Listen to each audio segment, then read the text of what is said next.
En 2 ans, le Comité national du Rassemblement pour le développement CNRD a réalisé des avancées dans certains secteurs.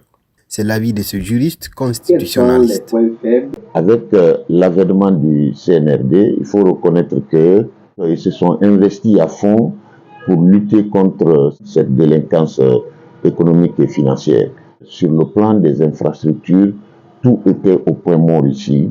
Avec l'arrivée du CNRD, ces actions ont été accélérées.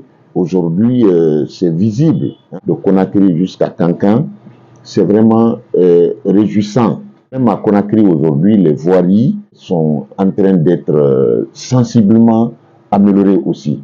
Et tout ça, c'est fait en un temps record. Il ne faut pas oublier aussi la récupération des biens de l'État.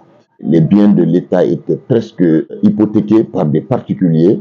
Au nombre des avancées figure l'organisation du procès des massacres du 28 septembre 2009, qui salue particulièrement le juriste. L'organisation du procès du 28 septembre 2009 a été un défi pour le régime du professeur Alpha Condé. Donc ça fait partie des actions positives du CNRD. Des avancées qui ne sont pas à convaincre certains citoyens. Ils demandent aux autorités militaires de respecter leurs promesses de non-confiscation du pouvoir. Il s'agit juste de faire la transition. Ce n'est pas leur boulot. Le président qui va venir, il va le faire. Il est obligé de le faire.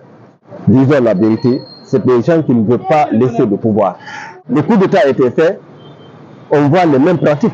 Je me demande pourquoi ils ont fait le coup d'État Alpha Condé. Tout ce que moi je demande à l'état actuel, c'est de faire en sorte de respecter le calendrier, organiser des élections et donner le pouvoir aux civils. Après avoir mis fin au régime d'Alpha Condé un dimanche 5 septembre 2021, le CNRD, piloté par le colonel Mamadi Doumbouya, a promis une refondation de l'État guinéen à travers une gouvernance inclusive.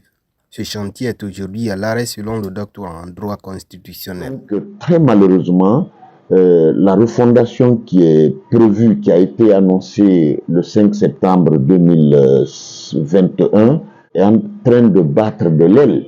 On reproche aujourd'hui au CNRD ce qu'on appelle la gestion solitaire de la transition. Rien ne pointe à l'horizon pour nous mettre en confiance que un dialogue va être instauré dans un proche avenir et que les acteurs principaux vont se retrouver autour d'une table. Donc on a comme l'impression qu'on est dans l'impasse aujourd'hui.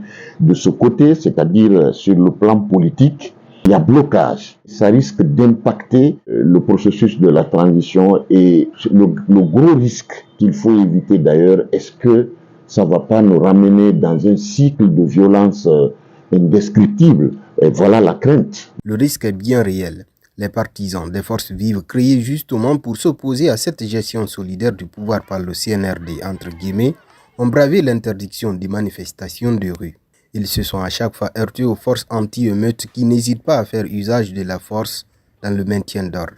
C'est le cas mardi 5 septembre dernier, date marquant le 2e anniversaire du CNRD au pouvoir.